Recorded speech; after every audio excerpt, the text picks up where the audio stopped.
नमस्कार दोस्तों, decode exam पर मैं शिवम आप सभी का फिर से बहुत बहुत स्वागत करता हूं। पूर्वावलोकन श्रृंखला हमने वर्ल्ड ज्योग्राफी पूरी तरह से अच्छे से कंप्लीट कर ली है और अब हम भारत के भूगोल पर आ गए हैं। लगभग 25 क्लासें लगभग इसमें भी होंगी। ठीक है, मेरा मतलब यह है कि एक बार मैं करा रहा हूं तो आपको अच्छे से कराते चलें चीजें। ठीक है, तो आज उसका ये पहला कक्षा है। सबसे पहला चैप्टर हम लोग ले रहे हैं जो भारत का भूगोल है, भारत का परिचय है, उसको लेंगे। करीब 70 सवाल हम लोग करेंगे, वही अपने 50 से 60 मिनट में। ठीक है, चलिए तो शुरू करते हैं। आज का पहला चैप्टर है सामान्य परिचय। भारत का सबसे पहले सामान्य परिचय देख लेते हैं, क्षेत्रफल वगैरह कितना है तो इसको हम क्वेश्चंस के माध्यम से ही बेहतर तरीके से समझते चलेंगे। ठीक है, वर्ल्ड ज्योग्राफी वाली सीरीज आप लोग जरूर देखें। बहुत अच्छे से 23 कक्षाओं में पूरी वर्ल्ड ज्योग्राफी को कंप्लीट कर लिया गया है, पूरे पूर्वावलोकन को कंप्लीट कर लिया गया है। एक एक इंपॉर्टेंट चीज जो भी हो सकती थी वो मैंने आपको उसमें वहां बताई है। ठीक है, जितना भी जरूरी चीज हो सकती थी, जो भी याद करने जैसा हो सकता था, उसकी याद करने की ट्रिक्स मैंने आपको बता दी है। मैप वहां इंक्लूड किए हैं, बहुत सारी चीजें, आपको बहुत मजा आएगा। ठीक है, और कमेंट के माध्यम से वहां आपको कैसा लगा बताते भी चलिएगा। चलिए तो आज की कक्षा शुरू करते हैं। सामान्य परिचय में पहला सवाल मेरा है, देखिए भारत के संदर्भ में निम्नलिखित कथनों में कौन सा कथन सही है। 4 कथन दे रखे हैं, हमको देखना है कौन सा कथन सही है। भारत विश्व का छठा सबसे बड़ा देश है। भाई साहब, ये तो मैं बचपन से पढ़ते आ रहा हूं कि जनसंख्या के मामले में हम दूसरे हैं, लेकिन नवीनतम आंकड़ों के हिसाब से ना अब हम शायद पहले हो जाएं। लेकिन अभी तक जो ऑफिशियल डेटा है उसके हिसाब से हम सेकंड लार्जेस्ट हैं और क्षेत्रफल की दृष्टि से हमारे भारत का स्थान पूरे विश्व में 7वां है। ठीक है, 7वां है। क्या पहले 6 कौन से हैं? तो पहले 6 हैं रुक चीन, अब आया भारत। ये पहले 7 की ट्रिक है। कैसे? रुक चीन मतलब रा से रूस, का से कनाडा, ठीक है फिर चाइना, चीन, फिर आ से अमेरिका, है ना। ये जो 3 और 4 वाले जो है ना, मतलब 3 नंबर पे चीन मैंने लिखा है, 4 नंबर पे अमेरिका लिखा है, लेकिन आजकल के अपडेटेड डेटा के हिसाब से ना ये 4 पे है, ये 4 पे है और ये आपका 3 पे है। तो इसको देख लेना, बाकी सब सेम है। तो रुक चीन, अब बा से ब्राजील और आया से ऑस्ट्रेलिया और 7वें नंबर पे भारत। तो ये शुरू के 7 देशों का क्रम है। रुक चीन, अब आया भारत। ठीक है, तो चीन और इनको आप लोग देख लेंगे। चाइना को आजकल 4th नंबर माना जा रहा है और अमेरिका को 3रा नंबर। ठीक है, चलिए तो पहला क्वेश्चन गलत हो, पहला स्टेटमेंट गलत हो जाएगा। संसार का लगभग 2.4% क्षेत्र भारत के अंतर्गत आता है। बिल्कुल सही बात है। इसका मतलब यह है कि जितना भूखंड हमारे पास है वो संसार का 2.4% है ना। ये सही है। साथ ही मैं यहां पे आपको बता दूं कि अगर पूरे विश्व की जनसंख्या की बात की जाए तो भारत की जनसंख्या पूरे विश्व की लगभग 17.5% मानी जाती है अकॉर्डिंग टू 2011 की सेंसस। चलिए तो दूसरा स्टेटमेंट सही है। कर्क रेखा देश के बीच से गुजरती है जो अक्षांशीय विस्तार को 2 बराबर भागों, मार्गों नहीं भागों में होगा, 2 बराबर भागों में बांटती है। ठीक है, यह भी सही हो सकता है, लगभग बांटती है। भारत पूरी तरह से उष्ण कटिबंधीय क्षेत्र में स्थित है, यह गलत है। क्यों?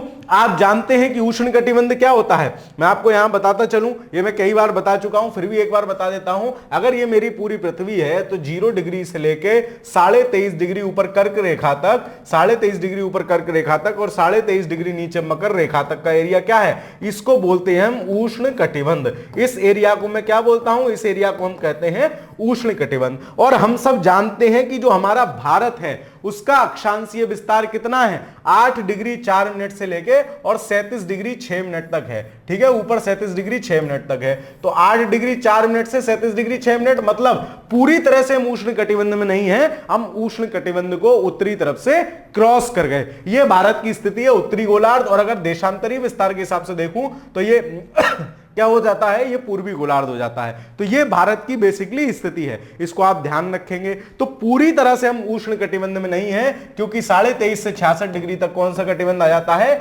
आपका शीतोष्ण कटिबंध। तो हम आंशिक रूप से, मतलब मैक्सिमम में कह लूं, ज्यादातर हम उष्ण कटिबंध में हैं और आंशिक रूप से शीतोष्ण कटिबंध में हैं। चलिए देखते हैं। तो ये गलत हो गया, मतलब 2 और 3 सही हैं। तो देखिए इसमें 2 और 3 कहां है? ऑप्शन नंबर सी है। तो पहले का आंसर क्या हो जाएगा? Option number C. मैं प्रश्न के साथ साथ जो भी आवश्यक चीजें हैं उसी के माध्यम से आपका रिवीजन भी कराता चल रहा हूं, जो भी इसके और सेगमेंट्स हो सकते हैं उनको भी बताता चल रहा हूं।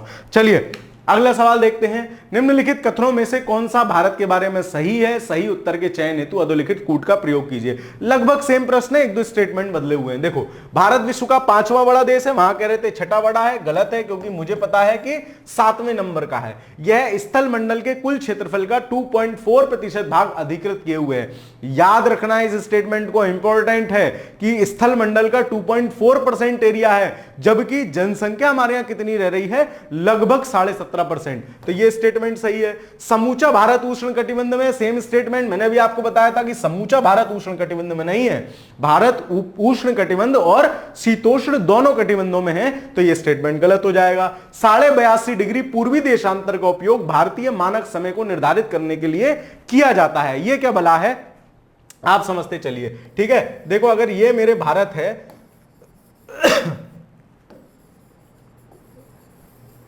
ठीक है, शॉर्ट में बना दिया है, ये मेरा भारत है, तो भारत का जो देशांतरीय विस्तार है ना, यहां से लेके यहां तक है ना, उसके बीच में ये 67 डिग्री और ये लगभग 97 डिग्री, 68 डिग्री है, ये 97 डिग्री पूर्वी देशांतर, इनके बीच में हमने एक रेखा मान ली 82.5 डिग्री पूर्वी देशांतर। क्यों? क्योंकि हम जानते हैं, हमने वर्ल्ड ज्योग्राफी में भी पढ़ा था अक्षांश देशांतर पढ़ते समय, कि 1 डिग्री देशांतर बढ़ जाने से मेरे समय में क्या हो जाता है? डिफरेंस आ जाता है ना, डिफरेंस आ जाता है 4 मिनट का। तो अब यहां तो 30 डिग्री देशांतर का फर्क है, 3 चौक 12, 120 मिनट का अंतर आ जाएगा, घड़ी सारी गड़बड़ हो जाएंगी, 2-2 घंटे का आगे पीछे का गैप हो जाएगा, सन के हिसाब से टाइम देखेंगे। तो हमने क्या किया है? हमने किया है 82.5 डिग्री पूर्वी देशांतर को क्या किया है? 82.5 डिग्री पूर्वी देशांतर को मानक समय मान लिया है, कि मतलब जो समय यहां हो रहा होगा ना, वही दोनों लोग मानोगे, क्योंकि बीच का है। जैसे कभी कभी क्या होता है, मतलब एक पक्ष इधर है एक पक्ष इधर है, उनमें समझौता नहीं होता, तो बीच वाला कोई कहता है भाई साहब बीच में मान लो,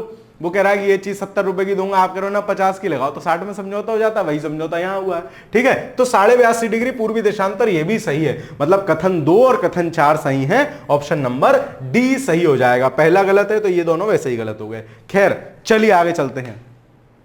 भाई इतने सारे लोग देख रहे हो, वीडियो लाइक कर दिया करो यार, वीडियो को शेयर किया करो अपने दोस्तों के साथ, है ना। मैं थोड़ी सी मेहनत तो कर ही रहा हूं, मतलब मैं नहीं कहता कि मैं बहुत मेहनत करता हूं, थोड़ी बहुत मेहनत कर रहा हूं, तो उसको आप कमेंट के माध्यम से भी बताते चल सकते हैं कि आपको वीडियो कैसी लग रही है, आपको ये प्रयास कैसा लग रहा है, आप मुझसे और क्या चाहते हैं वो भी। ठीक है, चलिए। क्षेत्रफल की दृष्टि से भारत विश्व के देशों में कौन सा स्थान है? 2 रुपए किलो वाला सवाल है, मम्मी बचपन से पढ़ाती आ रही है, मास्टर बचपन से पढ़ाता आ रहा है, बड़ी दीदी बचपन से बताती आ रही है कि भारत विश्व में 7वें नंबर पर आता है, तो ऑप्शन नंबर सी इसका सही आंसर हो जाएगा। अगला सवाल देखते हैं। अब जो सवाल ऐसे हैं कि जिनमें ज्यादा समझाना नहीं है, उनको मैं ऐसी स्पीड में करते हुए निकल जाता हूं। ठीक है, तो मैं भी कभी कभी ऐसा हो जाता है कि मैं गलत टिक मार जाता हूं, बोलता सही हूं, तो उस बात को खैर आप संशोधित कर लेते हैं, अच्छे लोग हैं सब। भारतवर्ष आकार में विश्व का कौन सा बड़ा, मतलब वही बात है, घुमा के कान पकड़ लिया है, तो 7वां बड़ा देश है, 7वां बड़ा देश है आकार की दृष्टि से भारत, ऑप्शन नंबर सी सही आंसर हो जाएगा। अगला सवाल देखते हैं। भारत का क्षेत्रफल संसार के क्षेत्रफल का 2.4% है, ठीक है, परंतु इसकी संपूर्ण मानव जाति का 16% जनसंख्या है, 17%, 18%। तो इसमें हम BSE कोई सा भी लगा सकते हैं, इसमें BSE कोई सा भी लगा सकते हैं, क्योंकि 17.5% आती है। जब 17.5% आती है तो हम उसको 18 भी मान सकते हैं, 17 भी मान सकते हैं, लेकिन मोस्ट प्रोबेबल हम मानेंगे उसको 17%, क्योंकि 17.5 थोड़ी सी कम है, तो BC में से इसका आंसर कोई भी लगा सकते हैं। संभवतया बहुत पुराना सवाल है, 94 का है, तो उस समय कुछ परसेंटेज कम रही होगी, इस हिसाब से ये सवाल दे रखा है। ठीक है, अब आपसे जो आएगा तो इनमें से एक ही दे रखा होगा, इस हिसाब से आंसर होगा। चलिए अगला सवाल देखते हैं। भारतवर्ष में लगभग कितने गांव हैं, है ना, लगभग पूछ रहा है वो, लगभग कितने गांव हैं, लगभग कितने गांव, तो हमारे लगभग 6.5 लाख गांव हैं, तो 5 लाख 6,30,000, 8 लाख, इनमें से कोई नहीं। अब अगर इनमें से कोई नहीं, क्योंकि एग्जैक्ट संख्या लगभग 6.5 लाख है, यहां 6,30,000 दे रखा है, तो अगर यहां इसकी जगह कोई संख्या होती ना, मान लो इसकी जगह 9 लाख होता, इसकी जगह 9 लाख होता, तो मैं इसको सही आंसर मान लेता, क्योंकि ऊपर लगभग भी दिया है। लेकिन लगभग के साथ साथ यहां यह भी ऑप्शन दिया है कि इनमें से कोई नहीं, तो मैं सही आंसर क्या लगाऊंगा, इनमें से कोई नहीं, ऑप्शन नंबर डी लगाऊंगा यहां आंसर। अगर डी ना दिया रहता, उसकी जगह कोई न्यूमेरिक वैल्यू दी रहती, तो मैं उसके निकटतम वाली वैल्यू लगाता 6,30,000। ठीक है, समझ में आता चल रहा है। चलिए अगला सवाल देखते हैं। निम्नलिखित जोड़ों में से कौन सा जोड़ा सही नहीं है, देख लेते हैं कौन सा जोड़ा सही नहीं है। तो भारत का कुल क्षेत्रफल 3.28 मिलियन वर्ग किलोमीटर, ठीक बात है। कितना क्षेत्रफल है, 32, 87, 263 भारत का क्षेत्रफल है, ठीक है। भारत का क्षेत्रफल है ना, वर्ग किलोमीटर, तो वही दिया है। भारत का अक्षांशीय विस्तार 8 डिग्री 4 मिनट उत्तर से 37 डिग्री 6 मिनट उत्तर, ये भी सही है। भारत का रेखांशीय नहीं, क्या कहते हैं इसको, देशांतरीय होगा ये, देशांतरीय विस्तार कितना है, 68 डिग्री 7 मिनट से 97 डिग्री 25 मिनट पूर्व तक, है ना। और भारत में राज्यों की संख्या कितनी, 26 नहीं, वर्तमान में कितनी है, राज्यों की संख्या 28 है और 8 केंद्र शासित प्रदेश है। 28 राज्य हैं और 8 आपके क्या हैं, 8 आपके केंद्र शासित प्रदेश है। तो ऑप्शन नंबर डी इसमें गलत हो जाएगा, ऑप्शन नंबर डी इसमें गलत हो जाएगा, ठीक है। ऑप्शन नंबर डी गलत होगा, मतलब वही वो पूछ रहा है कौन सा जोड़ा सही नहीं है, तो ऑप्शन नंबर डी इसका क्या हो जाएगा, यही सही नहीं है। चलिए अगला सवाल देखते हैं। भारत के निम्नलिखित कथनों में से कौन सा कथन असत्य है, भारत के संदर्भ में पूछ रहा है। भारत विश्व का 7वां बड़ा देश है बिल्कुल सही बात है। मेरी तबीयत को पता नहीं क्या हो गया, बहुत जल्दी जल्दी खराब हो रही है। खैर, भारत जनसंख्या की दृष्टि से विश्व का दूसरा सबसे बड़ा राष्ट्र है, यह भी बात सही है। ऑफिशियल डेटा तो अभी तक यही है, लेकिन अनऑफिशियली बोला जा रहा है, जो और भी डेटा काउंटिंग वाली एजेंसी है वो कह रही है कि भारत अब जनसंख्या के मामले में नंबर 1 हो चुका है, लेकिन ऑफिशियली अभी हम 2 ही मानेंगे। इसकी भूमि सीमा का विस्तार लगभग 15,200 किलोमीटर है। हाँ, मतलब ये जो इसकी बाउंड्री है ना, ये जो इसकी बाउंड्री है, मानते हैं 15,200 किलोमीटर है। सर्वप्रथम सूर्योदय इसके मिजोरम राज्य में ना होकर अरुणाचल राज्य में होता है। अरुणाचल राज्य का भी कौन सा बिंदु है, किबिथु, ठीक है। वहां सबसे पहले क्या होता है, वहां सबसे पहले सूर्योदय होता है, ठीक है, वहां सबसे पहले सूर्योदय होता है। चलिए अगला सवाल देखते हैं। अक्षांशीय विस्तार, भारत का कितना अक्षांशीय विस्तार है, क्या है, कैसे है? तो अक्षांशीय विस्तार हमारा जो है, अगर भारत ये है तो यहां से लेकर यहां तक जो अक्षांशीय विस्तार है 6 डिग्री 4 मिनट से लेकर 8 डिग्री 4 मिनट से लेकर 37 डिग्री 6 मिनट तक अक्षांशीय हमारा विस्तार है ना। और ऐसे ऐसे जो हमारी लंबाई होती है उसको भी आप याद रखेंगे, कितनी है, वो है 1, 2, 3 और 4, ये उसको याद रखने की विधि है। 3214 किलोमीटर, कैसे, 1, 2, 3 और 4। और जो देशांतरीय विस्तार है ना, जो ऐसे ऐसे वाली चौड़ाई है, वो कितनी है, चौड़ाई है कितनी, 3 3 9 और कितनी बार हमने 3 लिखा, 2, 2933 किलोमीटर, ठीक है। तो इसको भी आप याद रखेंगे। चलिए इसके सवाल देखते हैं। भारत विस्तृत है 37 डिग्री 17 मिनट, नहीं 37 डिग्री 17 मिनट नहीं, उपयुक्त में से कोई नहीं। क्यों, क्योंकि हम तो 8 डिग्री से विस्तृत है, 37 डिग्री से नहीं। तो इसका आंसर क्या हो जाएगा, ऑप्शन नंबर ए। अगला सवाल देखते हैं। सिक्किम से गुजरने वाला अक्षांश निम्नलिखित में से किस एक से होकर गुजरता है? तो जब आप भारत का मैप देखेंगे तो जो सिक्किम है और सिक्किम से जब मैप के हिसाब से अक्षांश गुजारेंगे तो जो अक्षांश सिक्किम से गुजरेगा वो अक्षांश राजस्थान राज्य से भी होकर गुजरता है। राजस्थान राज्य, इसमें आप हो सकता है आप कंफ्यूजन में हो, आपको मैप याद ना है तो आप काट सकते हो। इससे पहले हिमाचल काट सकते हो, फिर आप जम्मू कश्मीर काट सकते हो, क्योंकि उसकी तो स्थिति बिल्कुल ऊपर है ना। अगर आपको मैप का हल्का सा भी आइडिया होगा, यहां भले ही आपको कंफ्यूजन हो सकता है, तो आप इसमें क्या करो कि जो एरिया ब्रॉड है ना, जो एरिया ब्रॉडर है, जो ज्यादा बड़ा एरिया है, उसकी संभावना ज्यादा है कि वहां से होकर चीजें जा रही हों, ठीक है। चलिए अगला सवाल देखेंगे इसमें। अब नेक्स्ट क्वेश्चन देखते हैं। जिस जिले से 70 डिग्री पूर्वी देशांतर रेखा गुजरती है वह है ना। तो 70 डिग्री पूर्वी देशांतर रेखा कहां से गुजरेगी, 70 डिग्री पूर्वी देशांतर रेखा कहां से गुजरेगी? तो ये आरएएस का सवाल है ना, राजस्थान का सवाल है। ये थोड़े टफ सवाल होते हैं क्योंकि ऐसे सवाल सामान्यतः गलत होने के चांसेस ज्यादा रहते हैं, तो आप ऐसे सवालों को परीक्षा में छोड़ आएंगे। लेकिन फिलहाल इसका आंसर जैसलमेर है, ठीक है, फिलहाल इसका आंसर जैसलमेर है। पेपर में अगर इस टाइप का सवाल आए ना, पेपर में अगर इस टाइप का सवाल आए तो आप छोड़ आएंगे, ठीक है। चलिए आगे देखते हैं। भारत एवं कर्क रेखा, कर्क रेखा आप जानते हैं 23.5 डिग्री उत्तरी अक्षांश को हम क्या कहते हैं, कर्क रेखा कहते हैं। और कर्क रेखा भारत के कुल मिलाकर 8 राज्यों से होकर गुजरती है। 8 राज्य कौन कौन से हैं, 8 राज्य कौन कौन से हैं? तो वो हैं मित्र, पर, गमछा, झार, ठीक है। ये आप सब जानते होंगे, इस ट्रिक को आप सब लोग जानते होंगे। 8 राज्य हैं, 1 2 3 4 5 6 7 और एक 8, ठीक है। मित्र मतलब मिजोरम, ठीक है, मैं सारे नाम शॉर्ट में लिख दे रहा हूं, आप सुनते चलिएगा। त्रिपुरा, पा से क्या हो जाएगा, पश्चिम बंगाल, ठीक है। रा से हो जाएगा मेरा राजस्थान, गा से गुजरात, मा से मध्य प्रदेश, छा से छत्तीसगढ़, झार से झारखंड। टोटल 8 राज्य हैं जिनसे कर्क रेखा भारत के होकर गुजरती है, ठीक है। चलिए देखते हैं तो फिर कर्क रेखा किस राज्य से होकर गुजरती है? तो देखो हमारे में क्या था, मित्र पर गमछा झार मतलब आंध्र प्रदेश तो नीचे हो जाए, कोई मतलब नहीं है ना, यूपी से भी नहीं जाती है। फिर ओडिशा, बिहार, बिहार क्योंकि ये पुराना सवाल है, जब झारखंड नहीं बना था, झारखंड 2000 में बना है, तो इसलिए इसका आंसर क्या सही हो जाएगा, झारखंड। ठीक है, ऑप्शन नंबर बी।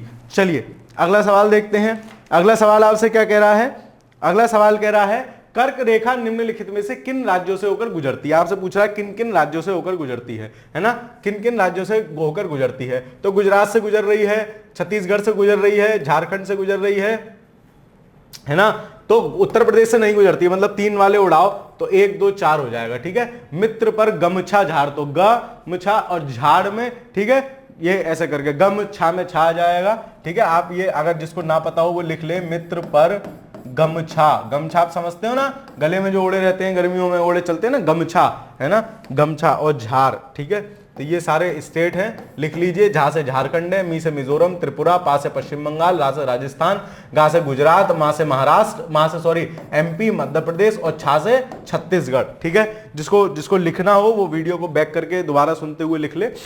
चलिए कर्क रेखा गुजरती है, मतलब इससे इतना सवाल आया है ना कि मतलब अगर आपको ये ट्रिक याद है ना तो एक आध सवाल एग्जाम में मिल ही जाता है, और आपको याद भी होनी चाहिए। छोटी सी चीज है, अगर इस छोटी चीज को याद करके आपका एक सवाल सही हो जा रहा है तो इससे अच्छी क्या बात हो सकती है। देखिए फिर वही पूछ रहा है कर्क रेखा गुजरती है किस राज्य से गुजरती है? मध्य प्रदेश, त्रिपुरा, मिजोरम, इन सभी से, तो इन सभी से गुजरती है, क्योंकि मित्र, तो मित्र में ये दोनों आ जाएंगे, पर गमछा तो मा में एमपी भी आ जाता है, इन सभी से होकर गुजरती है कौन सी? आपकी कर्क रेखा। चलिए कितने भारतीय प्रदेशों से होकर कर्क रेखा गुजरती है? सीधा पूछ लिया, मैंने आपसे अभी बताया था, टोटल 8 राज्य हैं। मित्र मतलब 2, पर मतलब 4, गमछा मतलब 4 और 3 7, और झाड़ से झारखंड मतलब 8, टोटल 8 राज्य हैं जिनसे होकर आपकी कर्क रेखा गुजरती है। यहीं आपको एक चीज और लिख लेनी चाहिए ताकि कंफ्यूजन ना हो, जो आपका प्रधान याम्योत्तर है ना, जो भारतीय प्रधान याम्योत्तर है, जो 82.5 डिग्री देशांतर है, उसमें और इसमें कंफ्यूजन होता है, उसमें और इसमें कंफ्यूजन होता है, तो यहीं आपको लिख लेना चाहिए कि ये कितने से होकर गुजरती है, ये 5 राज्यों से होकर गुजरती है। जब दोनों को एक साथ आप पढ़ेंगे ना तो आपको कंफ्यूजन कम होगा या ना के बराबर होगा। तो आप याद रखेंगे कर्क रेखा भारत के कितने राज्यों से होकर गुजरती है? 8 राज्यों से होकर गुजरती है, और आपकी जो 82.5 डिग्री पूर्वी देशांतर है वो कितने राज्यों से होकर गुजरती है? वो आपकी 5 राज्यों से होकर गुजरती है।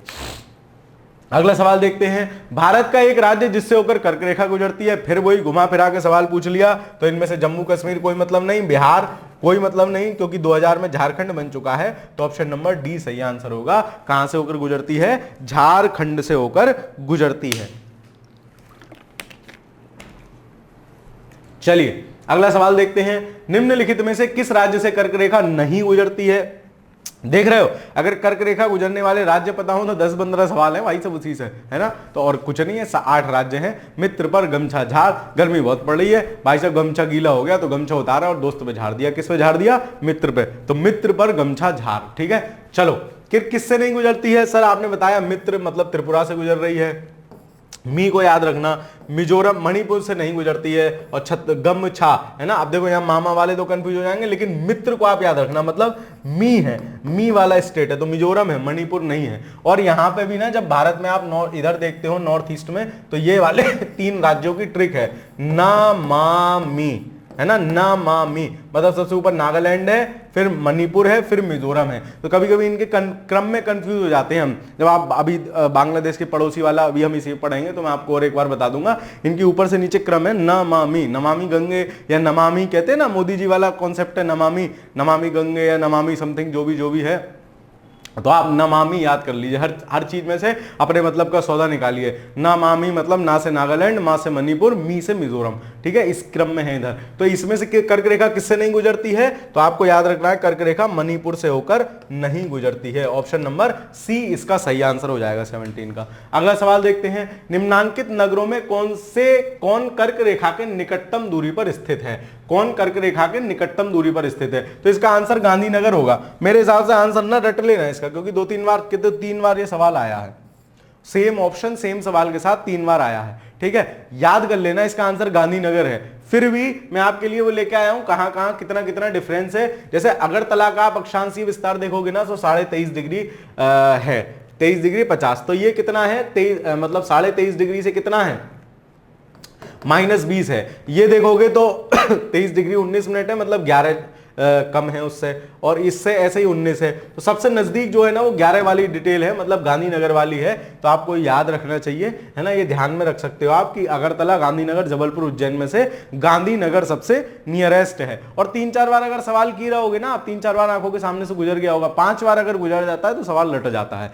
कोई भी कॉन्सेप्ट, कोई भी सवाल अगर आप 1 वर्ष के भीतर 5 बार अपनी आंखों से निकाल लेंगे तो वो लगभग मैं मानता हूं काफी लंबे समय के लिए याद हो जाती है वो चीजें। खैर चलिए, निम्नलिखित नगरों में कौन सा कर्क रेखा के निकटतम है? तो इनमें क्या होगा, इनमें कर्क रेखा के निकटतम कौन सा होगा?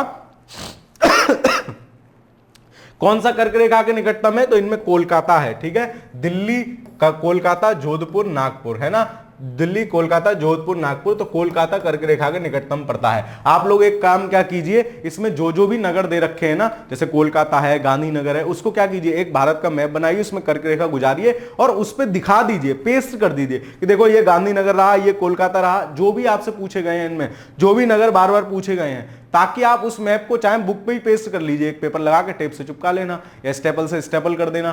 तो उससे क्या रहेगा कि जब भी आपसे सवाल पूछा जाएगा ना, जब भी आपसे सवाल पूछा जाएगा तो आपको पता रहेगा, ठीक है, आपको पता रहेगा। वो एटलीस्ट वो तो याद ही रहेंगे जो आंसर हैं। जैसे कोलकाता आपको याद रह सकता है, गांधीनगर आपको याद रह सकता है, इस प्रकार से। चलिए अगला सवाल देखते हैं।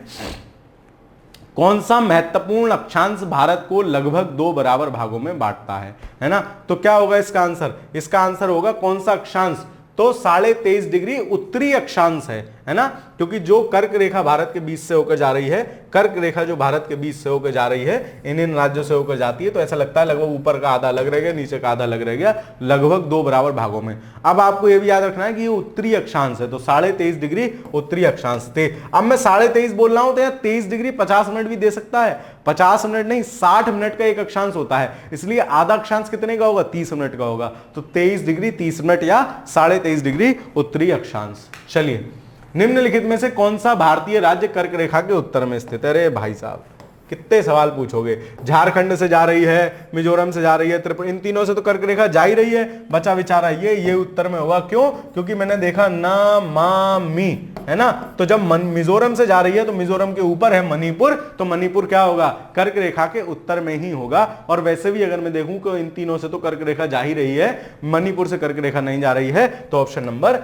बी सही आंसर हो जाएगा। ज्यादा तेज तो नहीं चल रहा हूं मैं भाई, ज्यादा तेज तो नहीं चल रहा हूं मैं, मतलब इतना तो चलना पड़ेगा यार। अब तो सब नोटिफिकेशन आ गया, सब कुछ हो गया, फॉर्म आप लोग भरना शुरू कर दियो, अब तो तेज भगना ही पड़ेगा, ठीक है। अब तेज नहीं भगोगे तो मामला खराब हो जाएगा। अब तो आपको पढ़ना ही है, मैक्सिमम पढ़ना है, ठीक है। ये मतलब ऐसा समय है कि आपके पास 100 से 120 दिन है, झोंक दो यार, पूरी तरह से लगा दो कि मतलब बस तू ही है। मतलब आप जैसे, अब मैं देखो मेरी आदत क्या है, मैं बहुत मतलब बोल जाता हूं बहुत ज्यादा, तो मैं यहां नहीं बोलना चाह रहा हूं कैमरे पे। किसी लड़की को जब पकड़ते हो, है ना, चाहते हो उसको, कन्या को जब चाहते हो तो क्या करते हो? बिल्कुल पीछे लगते हो ना, कि घर तक का पीछे करोगे, उसकी गली ढूंढोगे कौन सी, उसकी ट्यूशन का टाइम ढूंढोगे, उसकी कोचिंग का टाइम ढूंढोगे, उसकी लाइब्रेरी ढूंढोगे, यहां तक कि उसकी फ्रेंड भी ढूंढ लेते हो कि इससे काम चल जाए, उसकी इंस्टाग्राम आईडी ढूंढ लोगे, उसका फेसबुक अकाउंट ढूंढ लोगे।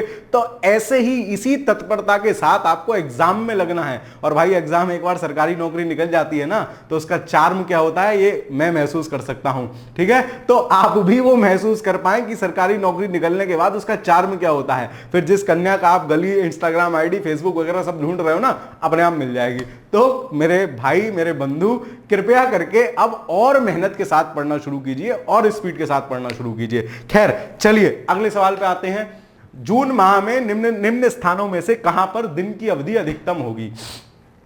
अब देखो ये क्या पूछ रहा है, जून महीने में दिन की अवधि क्या होगी, दिन की अवधि सबसे ज्यादा कहां होगी? तो आप सब ये सोचो कि जून महीने की बात है और जून महीने में मैं जानता हूं कि सूर्य कहां होता है, कर्क रेखा पे होगा। तो जो कर्क रेखा के सबसे नजदीक होगा वहां दिन की अवधि सबसे ज्यादा होगी। क्यों? क्योंकि वहां सनलाइट सबसे ज्यादा पड़ रही है, वहां टेम्परेचर दिन में सबसे ज्यादा, सनलाइट का टाइम जो है वहां टाइम ड्यूरेशन सबसे ज्यादा है। अब देखो हैदराबाद साउथ में, चेन्नई साउथ में, भोपाल भी दिल्ली की अपेक्षाकृत तो नीचे है ही है। मतलब दिल्ली क्या है, दिल्ली कर्क रेखा के यहां सबसे निकटतम है और जून के समय सूर्य कर्क रेखा के आसपास होता है, तो क्या होगा, दिल्ली में दिन की अवधि क्या होगी, अधिकतम होगी। ऑप्शन नंबर डी सही आंसर होगा। चलिए अगला सवाल देखते हैं, निम्नलिखित में से कौन सा शहर कर्क रेखा के सबसे निकटस्थ स्थित है। तो फिर वही पूछ लिया आपसे कि निम्नलिखित में से कौन सा शहर कर्क रेखा के सबसे निकटस्थ स्थित है, तो आपको इन सब में से इसका आंसर क्या है, इन सब में से इसका आंसर है जबलपुर। पीछे वाला सवाल आपने अगर देखा हो तो वहां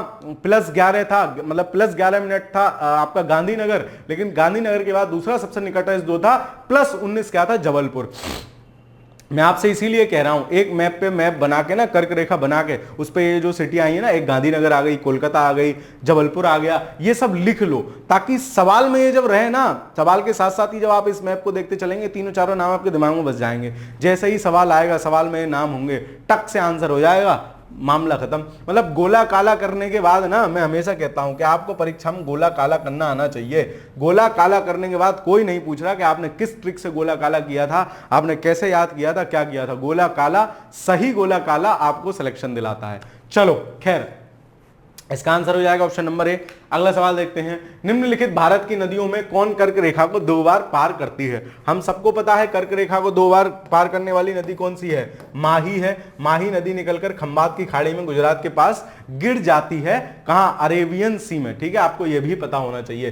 तो 3 हमारी नदियां हैं, है ना। उसकी ट्रिक कौन सी थी हमारी, माली कम भूका, मतलब जो भूमध्य रेखा है उसको कौन सी नदी काटती है, कांगू रिवर। जो कर्क रेखा है उसको कौन सी नदी काटती है, माही रिवर। ठीक है, कर्क रेखा को माही, और जो मकर रेखा है उसको कौन सी नदी काटती है, लिम्पोपो रिवर काटती है। ठीक है, तो ये हमें तीनों पता होने चाहिए। तो इसका आंसर क्या हो जाएगा, ऑप्शन ए, माही रिवर। चलिए अब आ गए मानक समय, जो हमारा 82.5 डिग्री देशांतर को हमने मानक समय माना हुआ है, वो मानक समय। इसमें मैथमेटिकल कुछ सवाल पूछे जाते हैं, जो हमने वर्ल्ड ज्योग्राफी के अक्षांश देशांतर वाले सेगमेंट में भी किए थे, अक्षांश देशांतर वाले चैप्टर में भी किए थे। तो आप इसमें क्या देखोगे, आप इसमें देखो कि मानक समय हम 82.5 को मान रहे हैं। यहां हमें यह भी पता होना चाहिए, यह भी पता होना चाहिए कि 1 डिग्री देशांतर बराबर 4 मिनट के होता है ना, 4 मिनट के होता है। और 0 से ईस्ट का टाइम, अगर ईस्ट देशांतर है तो वो उतना ही आगे होगा, और वेस्ट देशांतर है तो देशांतर के हिसाब से ही उतना पीछे होगा। जैसे मैं आपसे कहूं कि 0 डिग्री से 1 घंटा अगर कहीं आगे है तो वो कहां पे होगा, 1 घंटे का मतलब हो गया 15 डिग्री देशांतर, क्योंकि 15 चौका 60 मिनट हो गए 15 डिग्री देशांतर में, और 60 मिनट हो गए मतलब 1 घंटा आगे हो गया। तो 0 डिग्री के बाद अगर 15 डिग्री, 0 डिग्री देशांतर पर अगर 12 बज रहे हैं तो 15 डिग्री पूर्वी देशांतर पर कितना बज रहा होगा, 1। वहीं 15 डिग्री पश्चिमी देशांतर पर कितना बज रहा होगा, 11। ठीक है, तो इस हिसाब से मैंने शॉर्ट में, मुझे पता है आप लोग बहुत बुद्धिमान हैं, सब चीजें जानते हैं, लेकिन मेरा काम यहां थोड़ा बहुत बताना भी है, तो मैं आपको बताते चल रहा हूं। चलिए, जब भारतीय मानक समय यामी उत्तर पर अर्धरात्रि है तो एक स्थान पर सुबह के 6 बज रहे हैं, मतलब कितने घंटे का डिफरेंस हो गया, 6 घंटे का, वो भी +6 घंटे का डिफरेंस हो गया। उस स्थान की अवस्थिति यामोत्तर पर होगी। तो 6 घंटे का मतलब क्या होता है, 1 घंटे में कितना डिग्री देशांतर होता है, 15। तो 15 छिक्का 90 डिग्री देशांतर प्लस हो जाएगा, किसमें, भारत के में। तो भारत के मानक समय यामांतर क्या है, 82.5 डिग्री, 82 डिग्री 30 मिनट में हम कितना प्लस कर दें, 90 डिग्री प्लस कर दूं, तो ये हो जाएगा 172 डिग्री 30 मिनट। ठीक है, देखो कहां है, तो ऑप्शन नंबर ये है बी, 172 डिग्री 30 मिनट पूर्वी देशांतर, क्योंकि प्लस हो रहा है तो पूरब में जाएगा, पूर्वी देशांतर। ठीक है, चलिए, गुजरात के सबसे पश्चिमी गांव और अरुणाचल के सबसे पूर्वी छोर पर स्थित बलांग के समय में कितने घंटे का अंतराल होगा। तो हमारा जो पूर्वी और पश्चिमी देशांतरीय डिफरेंस है वो लगभग 30 डिग्री है। तो लगभग 30 डिग्री का मतलब हो गया, जब 1 डिग्री में 4 मिनट होते हैं, 1 डिग्री देशांतर में 4 मिनट का गैप होता है, 4 मिनट का गैप होता है, तो हमारा डिफरेंस कितना है, 30 डिग्री है। तो 30 डिग्री में 4 3 120 मिनट, मतलब 2 घंटे का क्या होगा, डिफरेंस हो जाएगा हमारे यहां 2 घंटे का। मतलब सन की जो स्थिति अरुणाचल में अभी होगी वो गुजरात में 2 घंटे बाद होगी। इसका सीधा सिंपल सा मतलब ये है। तो इसका आंसर क्या हो जाएगा, 26 में का ऑप्शन नंबर बी। चलिए, तो अगला सवाल देखते हैं, निम्नलिखित कथनों पर विचार कीजिए। देखते हैं, क्या जबलपुर की देशांतर रेखा इंदौर व भोपाल की देशांतर रेखाओं के बीच है। अब देखो, जबलपुर की देशांतर रेखा कितनी है, देशांतर रेखा आपकी कितनी है, ये है आपकी ये, ठीक है, जबलपुर की देशांतर रेखा। और आपसे पूछ रहा है इंदौर व भोपाल के मध्य है, तो ये तो गलत हो जाएगा भाई। जबलपुर की ये है और इंदौर की कितनी है, इंदौर की ये है, और भोपाल की कितनी है, भोपाल की ये है, तो ये तो इससे अलग है, इसके बीच में कहाँ है, ठीक है, इसके बीच में नहीं है ना, इससे अलग है, 79 है, 75 77 है, ठीक है। ये बहुत ट्रिकी क्वेश्चन है, ऐसे सवाल छोड़ देने चाहिए परीक्षा में, ये सिर्फ गलत होने के लिए आते हैं, ठीक है। मतलब मैं होता तो इस सवाल को छोड़ देता, क्योंकि इतना किसको पता होगा कि जबलपुर के देशांतर का मान क्या है, फलाने के देशांतर का मान क्या है, ऐसे सवाल प्राय परीक्षा में मैं आंख बंद करके छोड़ देने चाहिए, ठीक है। तो इसमें यह गलत है। फिर कह रहा है औरंगाबाद का अक्षांश बड़ौदा और पुणे के अक्षांशों के बीच है, तो औरंगाबाद का अक्षांश देखो, अब देखो यहां देशांतर दे दिया, अब इसका अक्षांश पूछ रहा है। औरंगाबाद का अक्षांश देखो, औरंगाबाद का अक्षांश 19 से 20 है, किसके बीच में है, बड़ौदा और पुणे के बीच में है, तो बड़ौदा का 21 है और पुणे का 17 है, तो 17 और 21 के बीच में 19, मतलब ये सही है, इसका अक्षांश दिया है। बेंगलुरु की अवस्थिति चेन्नई की तुलना में अधिक दक्षिणवर्ती है, मतलब वो ज्यादा दक्षिण है, तो बेंगलुरु कहां है, 39 पे है और ये 54 पे है और 13 54 तक जा रहा है ना, तो ये ज्यादा दक्षिण है, ज्यादा दक्षिण की तरफ है, तो बेंगलुरु की जो है सॉरी चेन्नई ज्यादा दक्षिण है, ठीक है, चेन्नई की तुलना में अधिक दक्षिणवर्ती है। हाँ, बेंगलुरु ज्यादा दक्षिणवर्ती है, क्योंकि ये क्या हुआ, ये नॉर्थ में हो गया, मतलब ऊपर की तरफ हो गया, तो इसमें तीसरा भी सही है, तो दूसरा और तीसरा सही है, ठीक है। ऐसे क्वेश्चन परीक्षा में आपको मैं फिर कह रहा हूं छोड़ आने हैं, ये टफेस्ट सवाल है, ऐसा किसी को नहीं पता होता है कि कौन ज्यादा उत्तर है कौन ज्यादा दक्षिण है, प्राय लोग छोड़ के ही आते हैं, ठीक है। आप भी उनमें से एक हो सकते हैं, और आपको मन है कि ना जी मैं तो सारे सवाल करके आऊंगा, लगाया भाई 99% गलत होगा, लिख के ले लो ऐसा सवाल। चलो, निम्नलिखित में से कौन सा शहर भारतीय मानक समय की देशांतर के निकटतम है, तो भारतीय मानक समय देशांतर के निकटतम क्या है, भारतीय मानक समय देशांतर कितना है, 82.5 डिग्री है, 82 डिग्री 30 मिनट है, तो इसके समक्ष सबसे निकट रीवा पड़ता है, रीवा, इसको आप याद रख सकते हैं, ये इजी सवाल है। एमपी में रीवा पड़ रहा है इसलिए एमपी से रिलेटेड आया है, लेकिन यूपी में भी पूछा जा सकता है ना, अच्छा सवाल है, अच्छा सवाल मतलब फैक्चुअल है, इसको आप याद करने के तरीके से भी ले सकते हो। तो 28 में का आंसर क्या हो जाएगा, ए। यदि भारतीय मानक समय के अनुसार पूर्वाह्न के 10 बजे है, तो 92 डिग्री पूर्वी देशांतर पर शिलांग का समय क्या होगा। अब देखो यहां 10 बज रहे हैं, अब ये 10 डिग्री ना आके होके 9.5 डिग्री आ गए, क्योंकि हमारा 82.5 पूर्वी देशांतर है, 82.5 पूर्वी देशांतर से 92 देशांतर गए तो 9.5 डिग्री हम गए अब 9.5 डिग्री गए, ठीक है, 9 डिग्री 30 मिनट गए, तो 9.5 डिग्री गए, अगर 10 डिग्री तो 9 चौक 36 मिनट प्लस आधे डिग्री के 2 मिनट, यानी 38 मिनट आगे होगा। तो अगर यहां 10 बज रहे हैं तो 10:38 मिनट पूर्वाह्न हो रहा होगा। ऑप्शन नंबर बी इसका सही आंसर होगा, ठीक है, ऑप्शन नंबर बी इसका सही आंसर। जिसको समझ में ना आए वो थोड़ा 1-2 बार बैक करके देख ले, मेरी मजबूरी है यहां जल्दी कराने की, है ना, वरना इसी सवाल पे 5 मिनट निकाल दूंगा, है ना। चलो खैर आगे चलते हैं। यदि भारतीय मानक समय याम्योत्तर पर मध्याह्न है, मध्याह्न का मतलब क्या होता है, मध्याह्न का मतलब होता है दोपहर का समय, दोपहर का समय मतलब 12 बजे होना, ठीक है। तो 120 डिग्री पूर्वी देशांतर पर स्थानीय समय क्या होगा। अब देखो यहां 12 बज रहे हैं, तो 120 डिग्री पूर्वी देशांतर कितना हो गया, 120 में से 82.5 घटाओ, 82 डिग्री 30 मिनट घटाओ, तो यहां से कितने बचे, 17.5 और 20, 37.5 डिग्री आगे हो गया,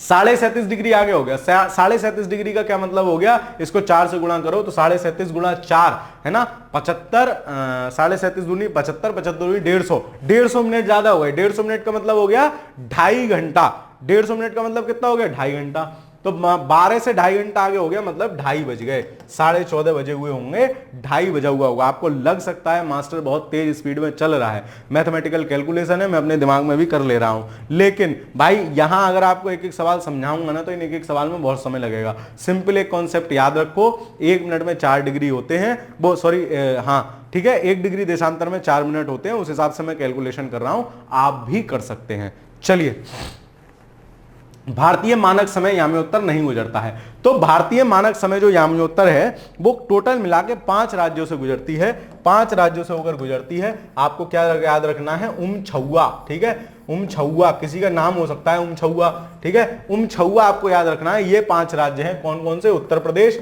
मध्य प्रदेश, छत्तीसगढ़, है ना, और ऊ से ओडिशा और आ से आंध्र प्रदेश, ये 5 राज्य हैं। इन 5 राज्यों से होकर क्या गुजरती है, मानक समय रेखा होकर गुजरती है। जबकि कर्क रेखा, मित्र पर गमछा, झार, टोटल 8 राज्यों से होकर गुजरती है। दोनों आपके दिमाग में फिक्स होना चाहिए। तो भारतीय मानक समय रेखा किससे होकर नहीं गुजरती है, आंध्र प्रदेश से गुजर रही है ना, छत्तीसगढ़ से गुजर रही है, महाराष्ट्र से नहीं गुजरती है, एमपी से गुजरती है, उत्तर प्रदेश से गुजरती है। तो ऑप्शन नंबर सी इसका सही आंसर हो जाएगा, ऑप्शन नंबर सी सही आंसर हो जाएगा। चलो, भारतीय मानक समय संहिता किस नगर से होकर गुजरती है? तो सबको पता है, बचपन से याद करते आ रहे हैं, इलाहाबाद के पास नैनी से होकर गुजरती है, इलाहाबाद के पास नैनी से होकर गुजरती है, बचपन से याद करते आ रहे हैं इस बात को, तो क्लास 6 से पढ़ते आ रहे हैं, तो इसमें मुझे ज्यादा समय नहीं निकालना है। इलाहाबाद के पड़ोसी नैनी या इलाहाबाद के नैनी तहसील या गांव जो भी है वहां से होकर गुजरती है। 32वें का आंसर क्या हो जाएगा?